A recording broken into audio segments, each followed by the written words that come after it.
Hi, my name is Minh. I am studying in class 7A2. I am taking part in this contest with my partner. This is Linh. I am Khánh. I am a student in class 7A3. We are from Minh Secondary School, which is located in Giang City. It's our honor to be participated in a real-life English-speaking contest. Today, we want to share our efficient ways to learn English. I love learning new languages. When people find out, they always want to know how I do it. I'm not sure, I just love learning new things. However, people are never satisfied with that response. They are curious why they have spent many times trying to learn a language but never achieve fluency. They want to know the secret of people who are fluent in the language. As a child, I always ask myself how other people can do it. That is what allows us to learn the language quickly. And here I have a partner, Linh. What is your inspiration to learn English? When I was walking in Vietnam, I saw someone who can communicate with foreigners by English that everyone admires.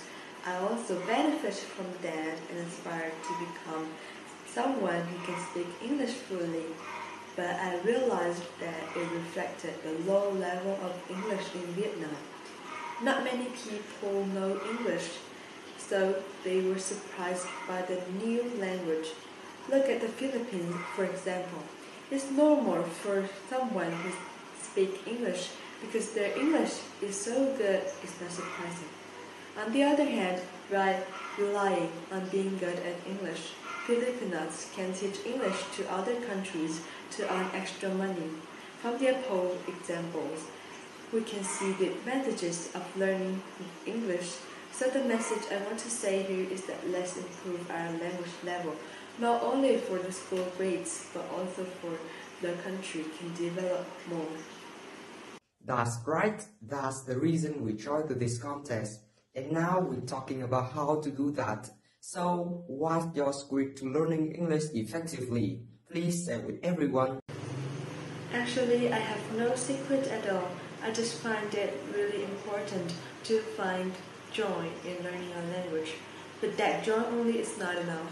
If you want to become fluent in a language, you must find effective methods at first. But if you want to keep it for a long time, you can't learn the knowledge in a few days. For example, this is the graph test of information retention of the brain. The vertical axis is the percentage of information stored. The horizontal axis is time. The graph shows that when you have just learned something and you remember it 100%, but after only 20 minutes, it shows a hyper-forgetfulness. And to solve this problem, we have the method to interrupt iteration. Now let's take a look at the following paragraph. The gray lines present the level of knowledge we're getting. When you start reviewing for the first time after learning, you will reactive the retention of knowledge back to 100%, and each time you do it, you will deduce the forgetting curve and so on. After 5 times, you will see the increased amount of knowledge. More effective your long-term memorization. The trick is to look back the time when you think you started forgetting, maybe after a day, 3 days, 7 days, and still study again. I have questions for you. Many people will say, why every time they learn a lot of vocabularies, why they aren't making progress? Why? That's because your learning style is not reasonable. For example, you would choose to eat 7 apples a day or eat 1 apple every day for a week. From the above example, inferring you should only study 5 words a day that you can remember for a long time instead of learning many words but remembering little.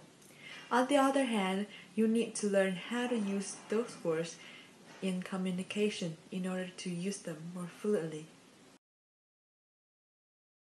Vocabularies is a very important part of communication. If you have more vocabularies, you will communicate better. So, when having a larger vocabulary, how to communicate well? Vocabulary is also a very important part of communication, especially in English. But in my opinion, we can practice active listening, which means paying attention to listen to the person with whom you're communicating with. Interact with them, ask questions, and paraphrase them, or by shadowing method. This is a method that helps you imitate what native speakers says. Very good for those of you who need to practice communication and pronunciation. English isn't a subject at school, but also must have in today's life. Learning English will help you get more chance in your job.